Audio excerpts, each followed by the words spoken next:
Tom Clark's Main Event is a Boink Studios production. Follow us on Twitter and Facebook at Boink Studios, and check us out on boinkstudios.com, where you can see all of our projects, past, present, and future. And now, on with the show. This is Daddy Show. Step off.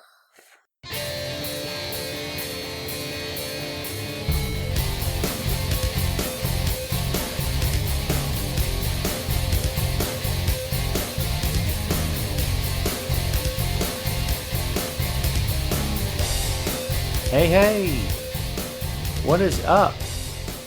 Welcome to the program, folks. Thank you for tuning in. Ladies and gentlemen, my name is Tom Clark, and you are listening to Tom Clark's Main Event. This is episode number 79 of the podcast, and if you're joining us today for the very first time, we will bid you welcome. If you're coming back for a repeat visit, we say, hey, thanks for checking back in with us. And to all those involved, we will extend to you, as always, the customary laurel and a hearty handshake. Thanks for listening. Thanks for reading. Thanks for supporting. And hey, thanks for always being there, Doc. This is episode number 79. I'm your host, the aforementioned Tom Clark. Glad you are with us. Thank you for joining us, as always. We appreciate your patronage. We're starting off on kind of a downbeat this time around. This is episode number 79, of course. You guys know that. And, but this time it's a bit somber. Maybe somber is the wrong word. Hopeful, I would say. Ric Flair, as we speak, as I record this podcast, is currently in ICU. His agent, I guess you could say, his legacy talent that represents Flair. And this was on the morning of August 12th. Or I should say, maybe it was late evening August 12th, whenever it was. Sent out a tweet that Rick was in the hospital for routine monitoring, no reason to panic. And the entire tweet was all, numbers and jumbled and abbreviated. I guess they were trying to get everything into the tweet itself. And but then, on the evening of the 14th, there was a tweet sent out that said, "Are you a fan/friend of Ric Flair? If so, we need prayers and positive energy for our living legend as he is dealing with some tough medical issues." Yeah, this doesn't sound good. And I don't want to bring you down. I don't want to bring the whole thing down here and talk about something that, God forbid, is not happening, that could end up being really bad. Flair is 68. We all know the kind of life Flair has led. He has had an amazing, amazing life. And we're not going to speak about him in the past tense. He is having an amazing life. How about that? And, we want to keep positive vibes out there. And, of course, no matter what you believe, no matter where you're coming down from in terms of spiritual belief, personal belief, the hereafter, anything in that regard, if you're praying to somebody, send one up. And we're going to hope by the time this thing is posted and that you're listening to this, that Flair is out of the hospital, styling and profiling as always. We have been keeping an eye on social media to try to get, some sort of, not comment, but status on Flair. And so far it's been quiet on every front.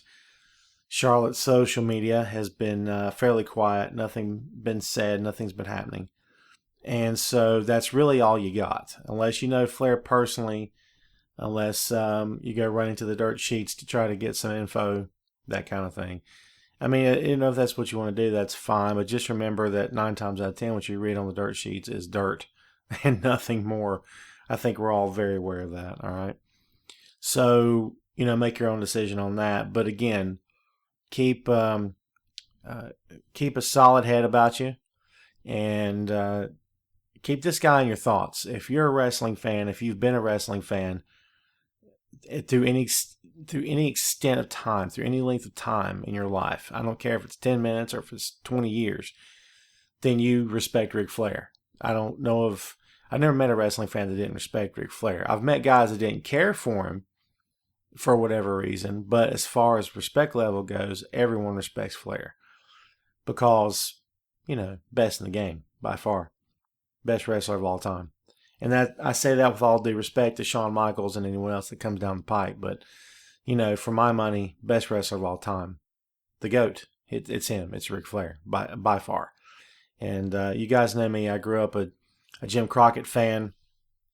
Grew up watching Mid-Atlantic Championship Wrestling and the NWA, Ric Flair, Dusty Rhodes, the Four Horsemen, Wahoo McDaniel.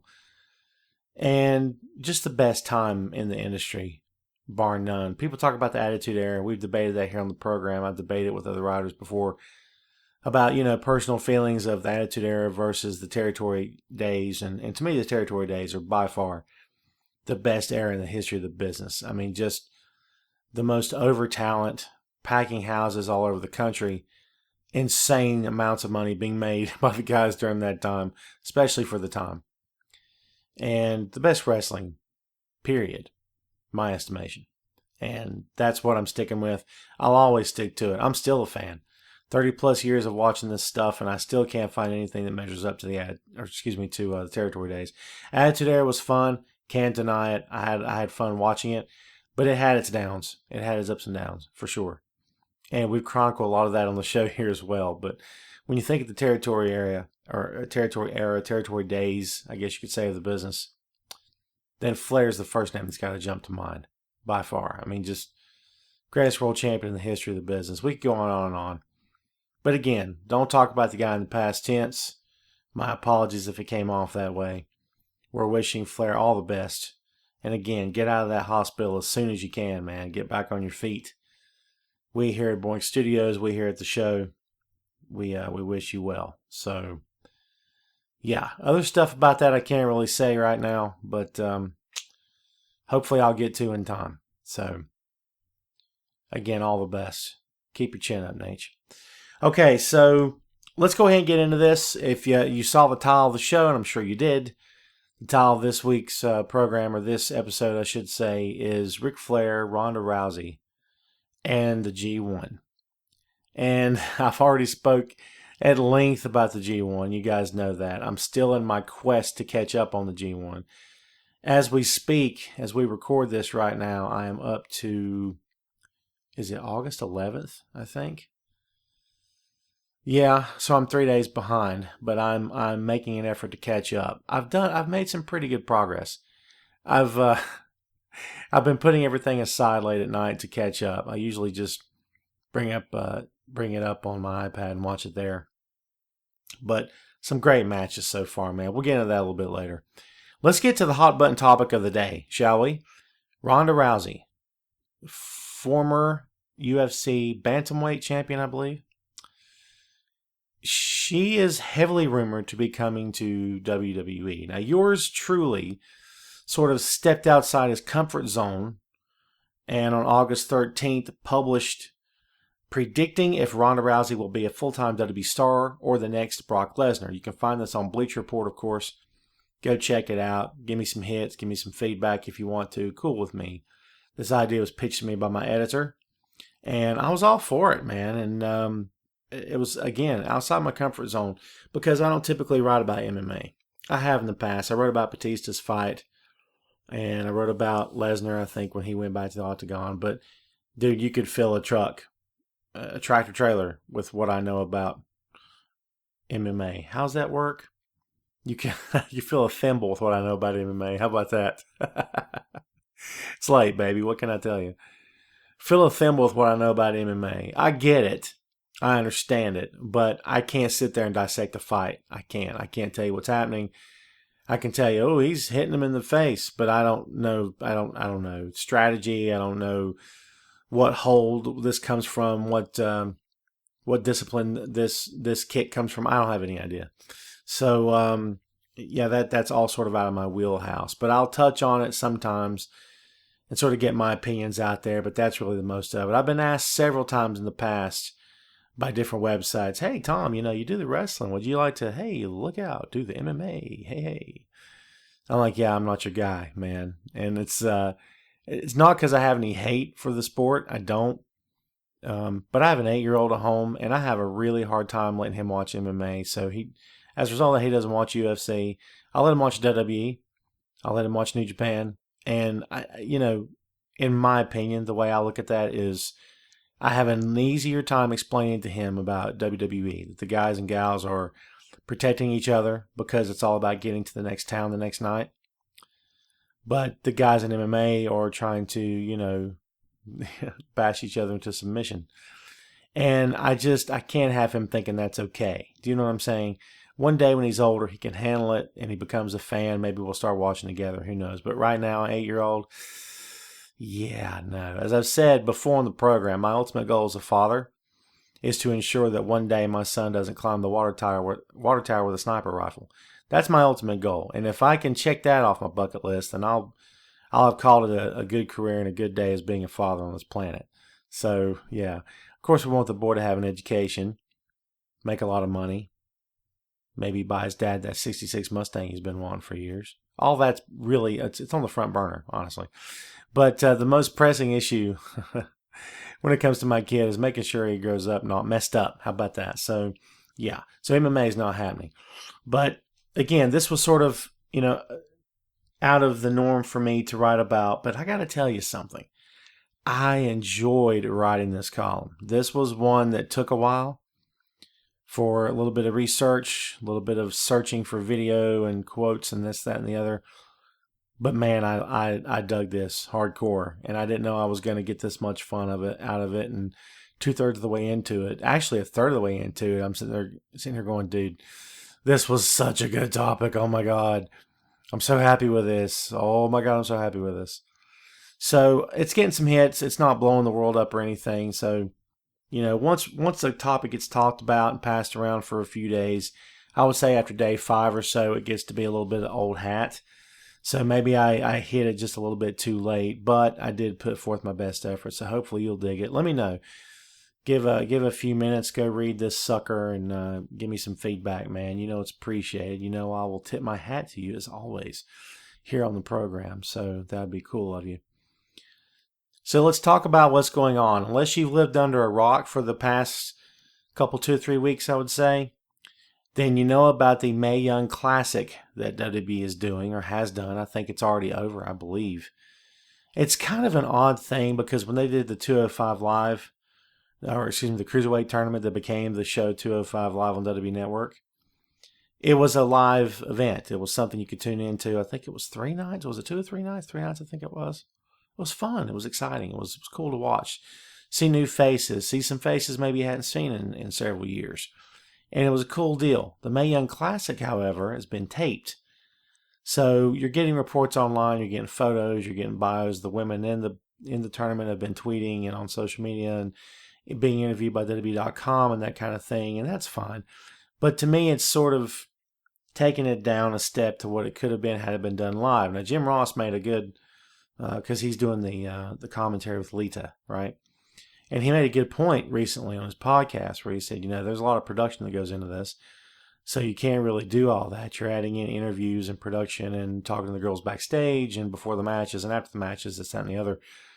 So it's a lot easier to tape this stuff ahead of time, put it all together in a nice, shiny package and then put on the network, which I guess is what's happening. But anyway, it's just kind of got an odd feel to it, but Rousey showed up at the Mae Young Classic, and there's clips of her talking to Triple H, WWE.com, put it online, and Natalya gives her a hug, and she's talking to some other people, and she shows up, and there's not an altercation, but some verbal sparring going on between her and the other members of the WWE version of the Four Horsewomen. You guys know about that. Charlotte, Becky Lynch, Bayley, Sasha Banks, the boss. I just like saying it like that.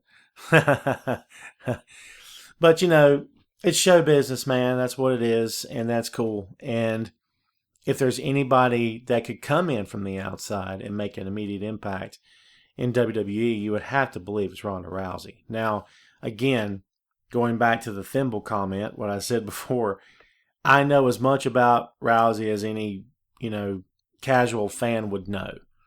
I know about the 2 losses. I know about how incredibly dominant she was before that point.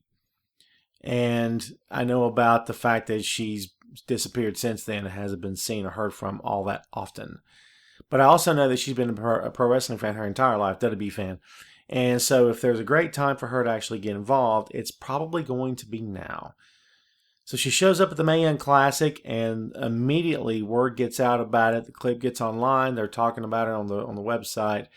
And all of a sudden, out of nowhere, it starts getting passed around that she has been encouraged by WWE or suggested by the company to train with the Brian Kendrick in Southern California. Now, we all know the Brian Kendrick, established, good worker, much better than people give him credit for because of his size, I'm sure. But he's a vet. He knows what he's doing. And I think it's a good choice to train her.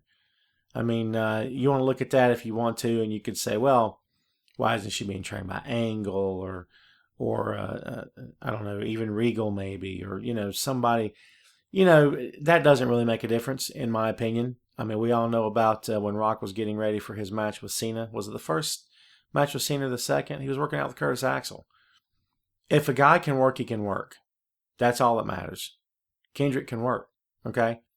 And Kendrick training with Ronda Rousey and getting her ready makes all the sense in the world. Part of the news that was coming out during that time, supposedly, was that Rousey was taking some bumps. And she was, bouncing around the ring, getting bounced around or doing some bouncing or whatever and trying to get accustomed to the ring and how it feels. Now, if you believe anything Triple H says, Triple H says, I love when Regal called it that, by the way, Triple H. Still do that to this day. Sometimes I catch myself doing it. I don't even know I'm doing it. That's funny. That and you manga. We're going to talk about Regal. We've never talked about Regal that much here on the program. Well, maybe we have. Maybe just in passing. But we need to really focus on him at one point or another. But yeah, you could look at that and call it anything you want to. But the fact is that if a guy can work, he can work. This is a good pairing. And if it's true, it's going to be cool. Triple H is not saying anything of the sort, however, and claims that there's been no further discussion. I just don't know. I don't know how I feel about that. You know what I'm saying? I'll tell you this. WWE is a pro wrestling company. Triple H is a pro wrestler. And pro wrestling companies and pro wrestlers, especially the promoters, work you. That's what they do. They always have. And so they'll say anything they have to say to get you to look right instead of looking left. Or vice versa. That's what they do. So, yeah, dude, they'll say anything they have to say to make that happen. So, do I believe that she's training with Kendrick? I believe she's on the way there, yeah. Just my opinion, my take on it. And I think both sides are smart to keep it to themselves for a while because, there again, it's all a work. Whole thing is. So why not just leave it there and just announce it at a later date, which I think is really... It really is the right move. I think it's the right thing to do. So, how are you feeling about this? Before we start getting into this thing hardcore, how are you feeling about the fact that, Ronda Rousey could make the jump? Because I begin the column that by saying that the knee-jerk reaction over this story by many is sure to be negative. Now, why is that? Well, it's real simple, okay? Pro wrestling fans tend to circle the wagons. We tend to stick together, especially over guys that we hate. Which is a very odd dichotomy. You'll see pro wrestling fans with nothing in common, different races, different creeds, different colors, different genders, standing beside each other in a crowd, both hating the same guy. It's the funniest thing ever. He may not even be a heel. You know what I mean? It does make a difference what side he's on, but cheering or hating the same guy. And so, yeah, fans tend to stick together. So this whole thing could get sticky really quickly because... And this is the thrust of it for me. This is what my whole column was about. And this is where the fun of it came, writing it, in my opinion. Well, where I'm coming from anyway, the way I feel about it. Is that Rousey has tremendous upside because she is who she is. She could bring, she could put butts in the seats. She brings eyes to the product. She brings, publicity. She brings word of mouth. She brings headlines. She's going to bring ESPN. She's going to bring Fox Sports. She's going to bring all these outside sources with her, with cameras over her shoulder all the time. MMA World's probably going to turn the channel, if only to see her on WWE programming, which is a win for WWE. Okay? So there's a lot of pluses here. She's got instant name recognition. She at one time was the hottest athlete in the country. Think about that. Think about how far things have come since then, of course, but there's no denying, no matter how you feel about her, no matter what you think about her 2 losses, no matter what you think about her coming into WWE, there is no denying the fact that Ronda Rousey was absolutely searing white hot and brings that, and she accomplished a lot before the knockouts happened, okay? So let's don't forget that. Let's don't forget how dominant she was. So Rousey appears to be finished with MMA. A lot of people are saying that. She was talking about retiring, or that she was officially retired. The comment I think that was made was that she wanted to have kids. And people are making light of that, and because people suck and they just want to say the dumbest things and try to make a joke out of everything, which I absolutely can't stand. But yeah, so if Rousey appears to be finished with MMA, and she does, is that enough reason for her to jump ship from her world to the world of WWE? It could be that the wrestling business was her fallback plan, and now she's decided to finally live her dream of competing on the WWE stage. Will she live her dream? Now see, here's where I'm coming down on this right now. I think this thing could go one of two ways. I think she'd be welcomed with open arms, be an instant hit, or she's going to get booed out of the building. I don't think there's going to be any in between. And all of it lies in the booking, as it really always has, man. That's what it all comes down to for this, straight up. Fans know she's a star. There's no question about that. And for anyone out there to say, and I've heard this, heard it and read it too. Why would WWE want her? They don't need her. Dude, they've got a women's division. It's pumping. It's chugging along. Look where the women are now versus 2 years ago. I mean, and it's true. All those statements are true. But this is Ronda Rousey, man. If she can do business and she wants to do business and the money's right, then do business. Shut up. Are you kidding me right now? Anyone out there saying that kind of stuff obviously doesn't know what they're talking about. This is a good fit. This is a great fit. I mean, period. Now, it depends on how they use her. And you know, when the sing-song voice comes along, you're in trouble, right? But no, man, bringing her in is going to grab headlines all over the world in the process of her making her first entrance into a WWE ring as an official competitor, perhaps. Again, she brings fans, she brings exposure, she brings publicity. Vince McMahon be out of his mind to say no to her. Triple H would as well. She's a phenom.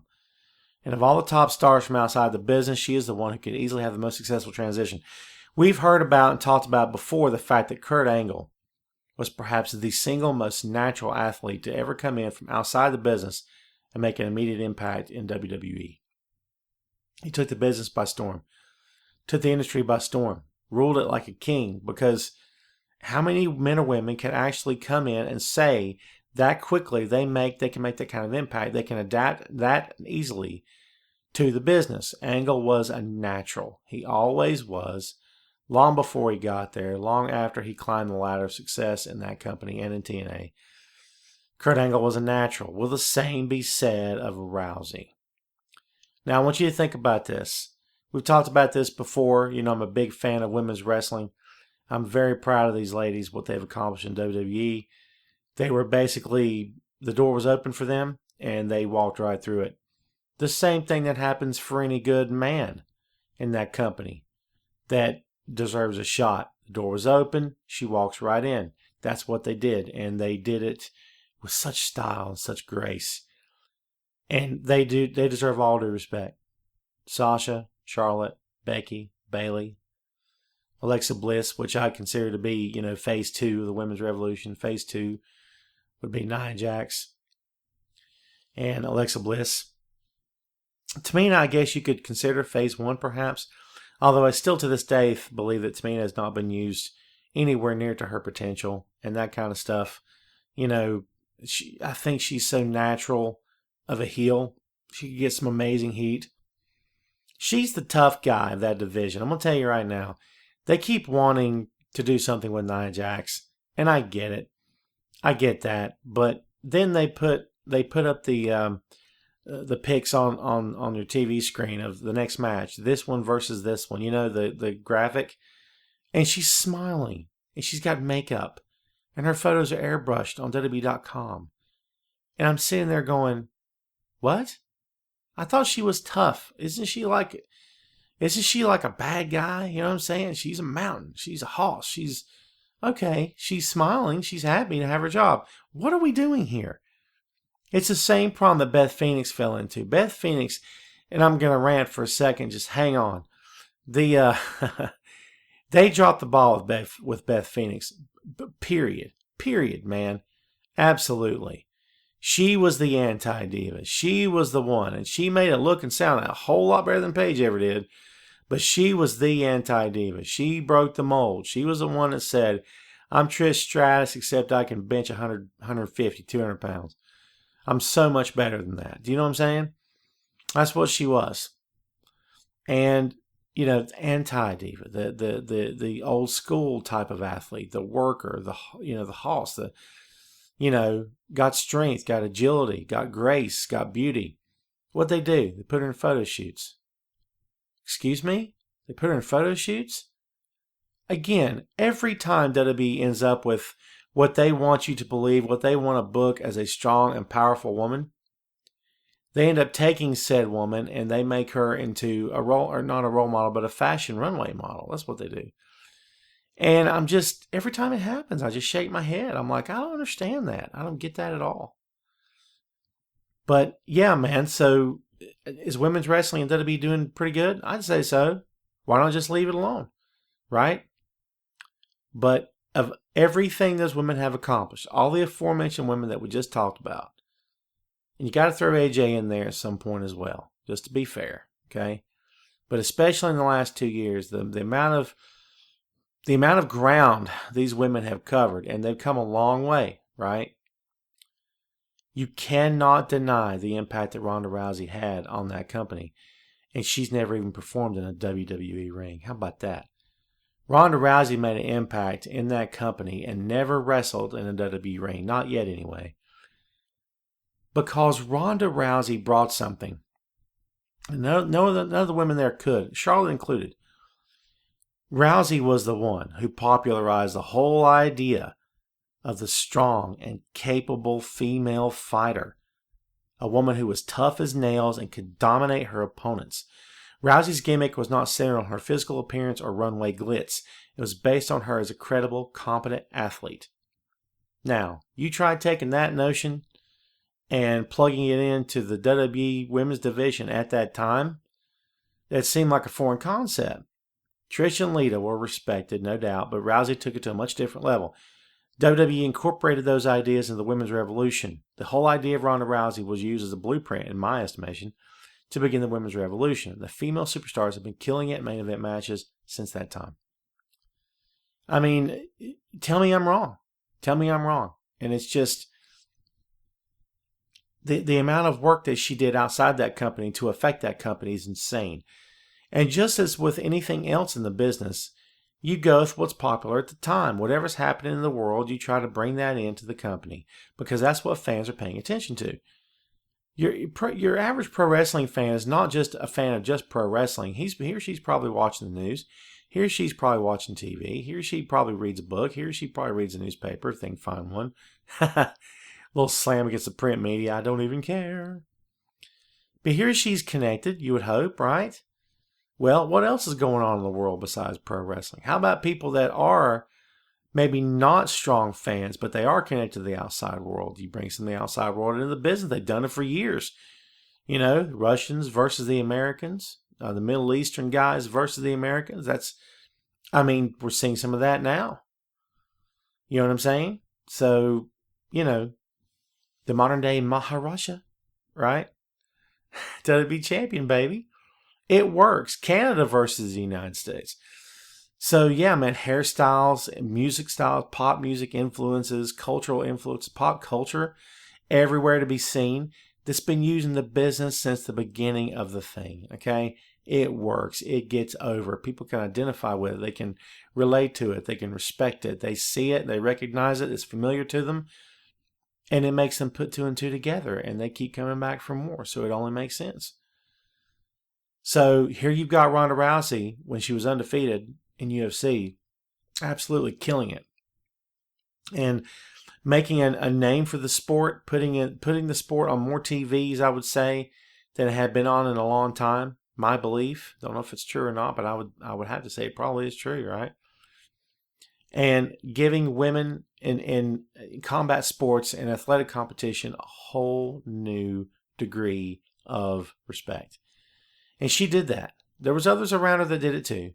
No doubt about it. Can't forget those ladies, in all due respect. But Rousey was the one put out in the forefront, and with very good reason. Okay, she's very good. But thanks to her, WWE's Women's Revolution took off. And it succeeded. Took off like gangbusters. Worked on every level. So, what are we talking about here, folks? Are we saying that her impact on the sport is enough for WWE now to just embrace her as the next big thing? Speaking of Brock Lesnar, is she the next big thing? She's a star, no doubt about it. But she's not a pro wrestler. Is that a problem? Is that a problem with you? I know some guys that's a huge problem with them. It's kind of a problem with me too, in a certain regard. Like, I understand why you would bring her in. I just said that. I do. I get it. I think it's silly not to. If she's open for business and you can sign her, sign her. But in a heartbeat. I don't care what wrestling company you are. Make it happen. If you got the money, make it happen. You have to. Do it. But she's not a wrestler. That part of it to me harkens back to, oh, this guy just wants to get into a ring because he watched it as a kid. He just wants to work one match and then disappear. He wants to be made to look like $1 million and leave. There's exceptions to that rule, of course, but when I first heard about this, I thought, oh, here we go, right? But at the same time, it is hard to deny, extremely hard to deny the impact she would have if she were to come in as an active competitor, especially if she were a full-time competitor. But is she going to be full-time? That's the question. Now, this is where the subject of Brock Lesnar comes in. Now, you guys know that I've been, maybe sour is a tough word. I've been highly critical of this whole thing with Lesnar since the day he returned back in WWE and became the killing machine that we all know and love, or sometimes know and hate. Lesnar has basically carte blanche to do whatever he wants when he wants to do it. Okay? Now, we understand his actions are controlled, his promos, his in-ring spots, it's all choreographed. I'm not suggesting he's going rogue on us or anything like that. But I'm speaking about in terms of his part-time schedule. That's what he wanted. They agreed to it. They make it work. Okay? And again, let's go back to what we're saying about Ronda. You know, the pros and cons of who she is versus what she might be doing in the company. Lesnar's a freak of nature. He's a beast in every sense of the word. He's a super heavyweight who can bounce around the ring like a man half his size. He's a legitimate tough guy and has proved himself time and again, not only in the ring, but also in the octagon. But every time he wins the top championship, he's gone. Bye-bye. Bye-bye, Brock. I can see his taillights. I'm waving at the back of his truck. Bye-bye, Brock. Bye-bye. You're gone. Goodbye, Brock. We'll see you in 5 months. Am I wrong? Am I wrong? Every time he gets the top championship, he's gone. Forget it, man. He ain't coming back till the next great big pay-per-view where he works a veteran he's going to pin. A lot of people had a lot of problems with Bill Goldberg when he came back.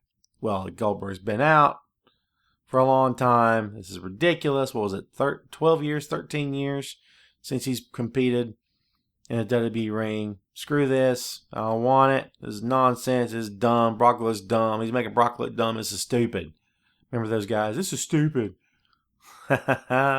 Yeah, well, I wasn't one of those guys. You want to know why? Because it was something different. It was a new taste. It was a new direction. For a change, Brock Lesnar looked human. Guess what, kids? He really is just a big corn-fed white boy after all. Tough. No disrespect. But he's not the Incredible Hulk with white face paint. That's not what he is. He's human. We found out. Now, he's probably never going to lose another match, but he will. Shut up. But here's the thing. He comes in, he squashes, he leaves. He's gone for 4 months. That's a limited schedule, dude. He's only around when he's booked in a major feud. That's not a secret. You guys know it's been happening for a long time. Fans have come to expect it. Everyone does. I do, don't you? But that does not stop the criticism from flowing. Never has, never will. Because all the top guys in Monday Night Raw are fighting for the belt, but the champ's nowhere to be found. The belt ain't there. He's gone. No one can blame WWE for wanting to spotlight Lesnar as an attraction. Similar to the way Andre the Giant was. We always hear about how Andre was used sparingly, and when Andre came to the territory, it was a big event, it was a big night, and then he would leave after the match that night, the main event that night. He wouldn't be back for 6 months or a year. And that's how it was. It was an event. It was a moment in time. It was an attraction. It was, oh my God, we have to go see Andre. We have to pay extra to go see Andre. So that's what they want to reserve Brock Lesnar as. WWE has engineered Lesnar's entire run and programmed the audience to accept him for the part-time superstar that he is, so we know what the deal is there. Now, can you accept Rousey in the same spot? There's a few caveats to this. If she jumps in feet first and gets going, then she could become a regular staple on weekly WWE TV. Imagine every week Rousey is part of the team, part of the show, every single week. Can you imagine that? I mean, that's a big deal, right? I don't think it's going to happen. Just me saying. More on that later. She would need to work every show. Just her presence alone would be enough to get fans to tune in. Then when the pay-per-view happens, guess what? She's on the card. It's in the semi-main or maybe the main event of a pay-per-view. Well, not out of question, is it? Especially not for her. Especially if she's ready to go. A lot of fans calm down real quick if the star is ready to go. That's the key right there. That's the key. For those of you out there who, and for any fan who may be on the fence about Rousey coming into WWE, the first time you see her perform in a ring and she kills it, you're going to love her. You're going to respect her. And you're going to say, dude, she worked hard to get ready. This looks great. Right? You can object with the whole idea of it as often as you want to, as long as you want to. Cool with me, man. But at the same time, you cannot deny that if she's ready and she can get it done in the ring, that she's going to be a force of nature. Again, I keep going back to Angle. Much in the same way Angle was, right? So, is that how you want to see her? Is that what's going to happen? That's the question of the column, and that's really the question on everyone's mind. If she's brought in, is it just going to be for a one-off match? Now, let's go back to Triple H, what we talked about. He spoke with CBSSports.com, and this is what he said when asked about Rousey. He said, I quote, I think Rousey's in a transition period in her life, is in a great place. I think she's getting married soon or something. Look, she has got a lot going on, but I'm all about creating opportunities. That's what the Mae Young Classic is all about. I love the plug, by the way. Nice little plug. Chance to talk about the product, get the brand over. It's what the Mae Young Classic is all about, creating opportunities for these women that they never had before. If Ronda Rousey wants that opportunity, I'd be happy to talk to her about it. So the door's open. The door's been open for years. You guys know that, right? They want her. They want her so bad they can't stand it. They're going to get her too, and she's coming. That's it. You know, this whole smoke and mirrors thing, it's probably going to work for a bit, but after a period of time, it's going to be like, all right, just tell me where she is. Is she training right now? Where is she? Who's training her? Is it Kendrick? Good, let's do this. There you go. She'll be there. Shut up. She's coming. You guys know that. We can sit here and talk about what if and maybes all day long, but you know that company's going to sign her to do something. And despite what Triple H says, I don't care what he said. I mean, you know, it doesn't matter to me. I think she's going to be there. If things are moving ahead, we said this before, WWE probably wants to keep it under wraps for a big surprise at some point down the road. It's going to be shock and awe. Here's Ronda Rousey. Right? She'll come in with more fanfare than anyone in recent memory. You won't remember the last time. It'd be like Hogan going to WCW, had ticker tape parade and limousine and stuff. And him supposedly, what has come out is that he really did sign that contract in front of the whole world with Mean Gene right there and Jimmy Hart. He really did sign it right there. Isn't that something? But this would be bigger than that in terms of the amount of fanfare that would pour into that first appearance. Massive. Now, provided her training went well, any backlash that could come as a result of her jumping ahead of anyone, because she's going to jump ahead. She's probably going to jump ahead of some men too, man, just saying.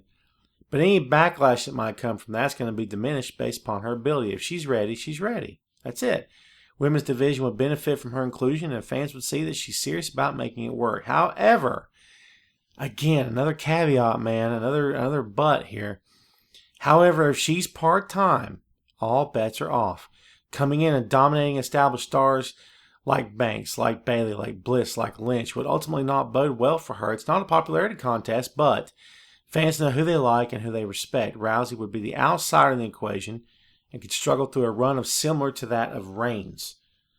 Oh, you don't want to hear that, do you? You don't want to hear about Rousey suffering and dying a slow death while getting paid ungodly amounts of money to be on your TV when you don't want to be on your TV. Hello, Roman Reigns. Welcome to the conversation. Same thing. Same thing. People can hate on that. I don't care. I've spoken with Reigns fans that hate stuff I say about him when I criticize him. I don't care. Come at me. I can back up everything I say. He can't. I'm just saying. And I don't hate the guy. It's nothing personal or anything like that. I respect the fact that he's working his way through this. And he's a tough dude. He is. I've never questioned his heart or anything. What I have questioned is where his head's at times. When it looks like he's not on his game. When he has this look in his eyes where he's searching for the next words to say in a promo. When he just takes his time and goes maybe a little bit too slow. And it just really feels like he's hunting for the next words to say. And that kind of thing just really tends to get on my nerves a little bit. The fact that he's not the best in the ring that I've ever seen. He doesn't have to be necessarily, but it's a good prerequisite to being a top guy in WWE. And by the way, being the top guy in WWE, hello, should be that you know how to work and can work better than probably anybody else in the locker room. But that is not yet the case. It could be one day. I don't know. He's better than he was, right? But who knows? But if you're Rousey, you don't want that. People say, oh, well, he gets a reaction. Dude, shut up. They want him to be a babyface. They didn't care. He'd be a flat-out tweener right now. He's not. He's a face. It's how he's booked, how he's presented. He can, run over whoever he wants to run to. Run over in a parking garage won't make a difference. It won't, man. Straight up. He's just, it's just a whole other topic, man. It's just a whole other thing to think about. You know what I mean? So if you're Rousey, you don't want that. You want to be one way or the other. You want to come in, ball of fire, and she's the hottest thing in that company, and people love to see her on their TV. Or it could be the Batista factor, where she comes in and it's okay. Like it's okay, but then suddenly it's not okay. And she's wearing a whole bunch of blue. And people hate her already. So I'm not saying I wish that on her, but I'm saying that's where it could go. There's a lot of variables here, man. And again, it all depends on how she's booked and whether or not she's ready. So would they just insert her into the WWE machine? Now you got to remember, WWE is going to capitalize on this thing. All right? That's the whole point of this, right? ESPN, like we said, is going to be there. Major television outlets, all of them. Social media will be flooded.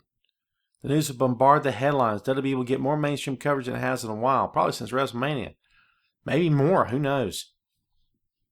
But is she going to be full-time or part-time? Now, Brock is a hot commodity thanks to how he's used, which is like not at all, but because it is an attraction, no matter what anybody says, no matter how much I disagree with the concept, the idea of it, I don't know. Rousey probably has the same future ahead of her. That's really the bottom line in this whole piece here. Is that WWE probably won't be able to, avoid temptation or resist temptation when it comes to booking her this way. Establishing respect from WWE faithful is important. You have to believe that, right? Because it will directly affect her standing as a wildly popular top superstar. But if she's used sparingly, then that much needed respect will not come. The onus is on WWE to get this right, or it could just be the worst thing ever. It could backfire before it even gets started. The booking is the key, folks. What's the booking plan? The booking plan. The most obvious opponent in Rousey's future is Charlotte Flair. Hello, Charlotte. Welcome to the conversation. From the moment Charlotte came to the main roster and began her reign as the queen of WWE, fans have been talking about a possible dream match with Rousey. Now that dream could be a reality. It can actually happen. The same fans have been talking about that match, have been talking about, yeah, you guessed it, Rousey versus McMahon, Stephanie McMahon. Oy vey, twice on Sunday. I don't know, man. You guys know how I feel about this. Again, it's nothing personal. But Stephanie McMahon on my TV is a bad night on my TV. I can't stand it. I hate it. Monday Night Raw gets along just fine without an authority figure. They use Kurt Angle in very small parts and pieces here and there. If he didn't show up on Raw one week, you wouldn't miss him, okay? Because they don't need that. They've never needed it. They believe they need it. That's the problem here, man. We're not going to rant too much on this, folks. Honestly, I'd love to, but I've done it before. I'm not going to do it again. They don't get the satisfaction of me ranting about this again. How about that? But they don't need to do that. You don't need the full-time authority figure all the time breathing down babyface throats, man. You can't do. My God, stop it. Fans get tired of that stuff. You know what I'm saying? And if Triple H and Stephanie never come back to TV again, they'll turn Angle heel at some point. That's what they'll do because they got to have a healing power. It's crazy. It's crazy. It's not to make you want to pull your hair out if you got any left after watching this company for years. It's just how it is.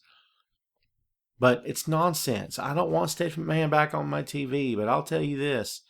If they're not leading to Charlotte and Rousey, they're leading to Rousey and Stephanie. They might do both. Who knows?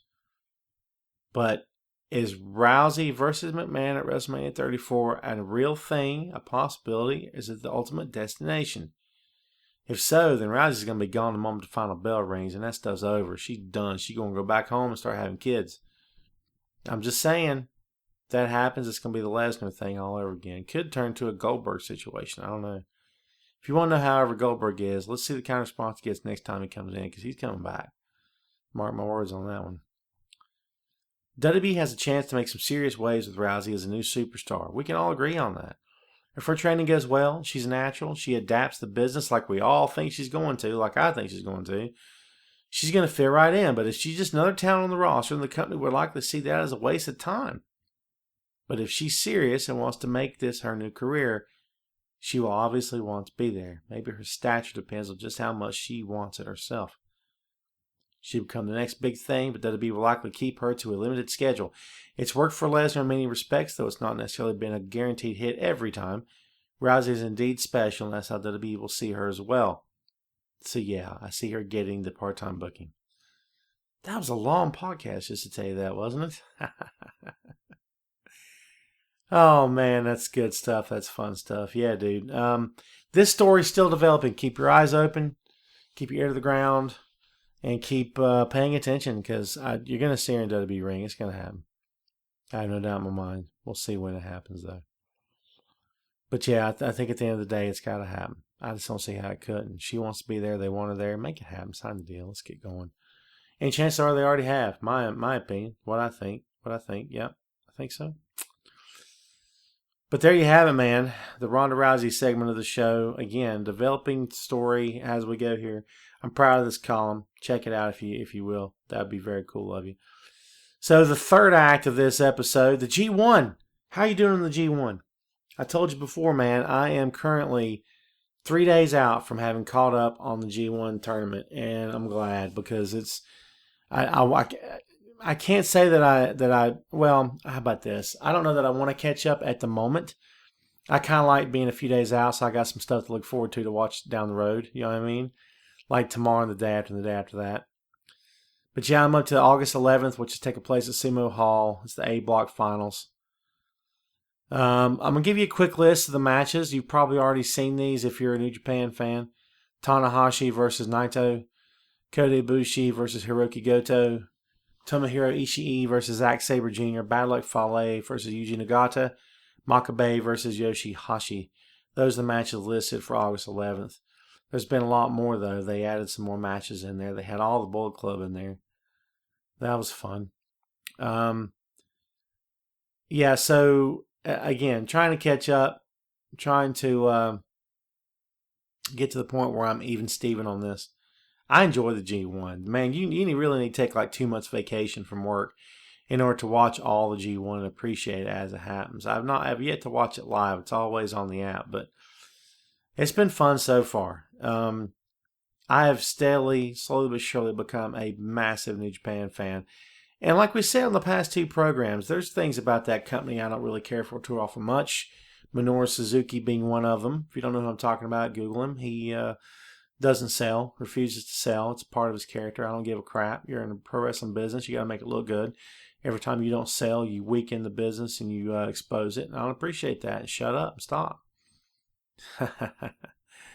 Yeah, standing there slapping each other like girls. I just don't get that, man.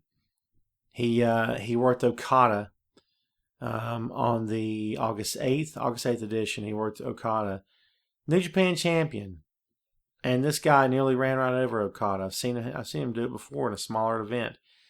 I just don't get that either. I mean, for Okada, and I said this last episode, Okada, for my money, the best wrestler in the world today. I firmly believe that. That's my opinion. I really believe that all my heart. That Okada's the man. Why would you have your top guy, your world champion, arguably the best in the world, depending on who you are talking about him? Why would you have that guy bouncing around? Just some guy that looks like he got a haircut and is in the dark. You know what I'm saying? I don't know Suzuki's background, so maybe he's tough as shoe leather. He looks like he is. I don't know. I just know I don't need my champion bounced around from pillar to post. That just weakens Okada in my book. Makes him look, well, less than the top guy. And I just don't think they protect their champion enough. It wasn't in a match, but Omega dropped him on his head outside the ring, on his neck, and I kept thinking, really? I expect guys to be more responsible, especially with the top dog in the company. Now, that's not to say he needs to be treated like he's made of glass, obviously. He's tough as nails, dude. But at the same time, you got to show some respect. It's like the quarterback in the NFL. Like, people can call it what they want to, but you can't have the quarterback getting decimated with all these cheap shots and stuff and he's got to have an opportunity to make a play, and that's what the company, or what the league wanted to do. So I kind of equate that to the same thing, but G1 tournament is worth checking out. If you don't watch New Japan on a consistent level, if you've seen some of the guys but you don't know a whole lot about it, jump in on any one of these editions, man. If you can get the app, it's less than $10 a month. Make it happen. Shut up. It's fun times. Fun times to be had by all. It's good matches. It's good wrestling. And again, the strong style thing, I'm torn on that, and you guys know my take on that, right? But as far as just a good, solid pro wrestling show, you got to watch New Japan. They've got some great characters, some amazing talent. And, it's got the international feel, which I like. I've always liked that in the pro wrestling company because it is international. And I enjoy the product. So, yeah, like I said, 3 days out, man. I'm trying to catch up. Maybe by the end of this podcast, I'll be about halfway through this one, I think. And then 3 more to catch up. Of course, by that time, there'll be another 1 or 2 happening, and I won't be able to catch up. But hey, man, that's what the app's for. So, yeah. If you're a pro wrestling fan, you're curious, I don't think it's a full-time commitment. If you want to get the app for a month, it's less than $10 without tax, right? And it comes out, and then if you want to cancel any time after that, you can, I believe. But it's worth checking out, man. You got to check it out. They've got content back in their archives, just like WWE Network does, so it's a cool deal. But yeah, go check out the G1 tournament. I'm looking forward to Naito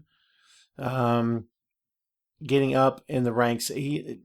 He's become a favorite, I got to be honest. I talked a little bit about Naito in the last program, and about how Naito has embraced being a popular heel.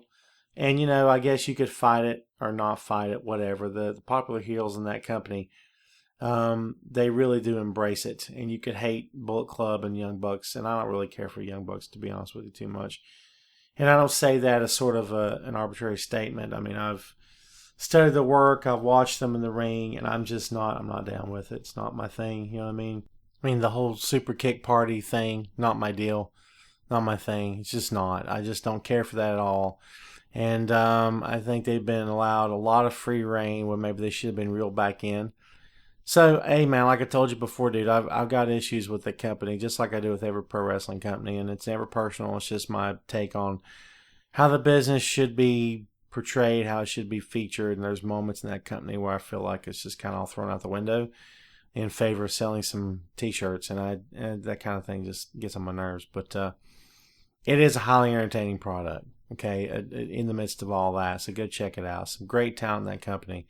I've been endorsing New Japan for how many shows in a row now? I can't help it, man. G1 tournament's some fun stuff, so I'm going to continue watching that. You need to continue checking out my stuff. Segway.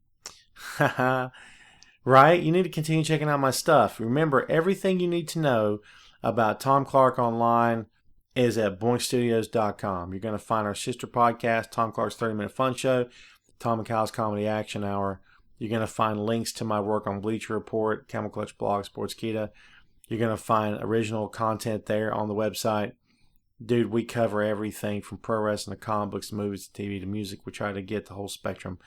The website gets updated as often as humanly possible.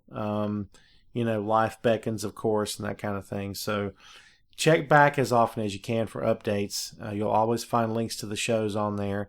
We're going to go ahead and give a plug to a good friend of ours who is part of the Boink Studios family, Philip Goose Fender. Goose does all the original music for all three of our podcasts. So if you dig this music, give us a shout. If you'd like to use him for something, he is available for work, for freelance work, folks. Give us a shout, boinkstudios@yahoo.com. We will hook you up and get you rolling with Goose himself. Goose is, this happened a few months ago. Goose and I, who I've known forever, we went bass guitar shopping, and I said, dude, it's time. I feel like I need to start playing again. And I only ever knew a few chords on the guitar, but I'm like, bass is what I've always wanted to learn. So we had a few lessons, and then after that, I've kind of been on my own, kind of teaching myself, thanks to some YouTube and Googling some other stuff and finding some tabs and things like that. So I've kind of been just teaching myself along the way. But dude, Goose is a natural. I'm learning this slowly but surely, step by step, but you have to be born with an innate ability to comprehend it and to make it work. Goose was born with it. I'm just trying to learn it. So yeah, if you're curious again about using him, give us a shout, boinkstudios@yahoo.com. Someone else who's available for some freelance work is my partner in crime, Kyle Smith, the co-owner of Boink Studios. He's a freelance artist, graphic illustrator, designer, whatever you'd like. Kyle is your hookup, man. boinkstudios@yahoo.com. And don't forget about boinkstudios.com. Go check us out, man. That's it for us, brother. We're taking it home.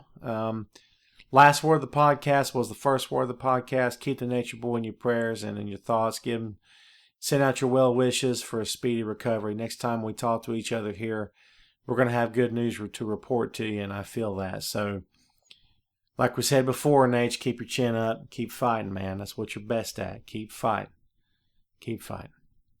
All right, that's it for us, man. We're gone. We're out of here. We'll see you next time. Come back again real soon for another episode of Tom Clark's Main Event.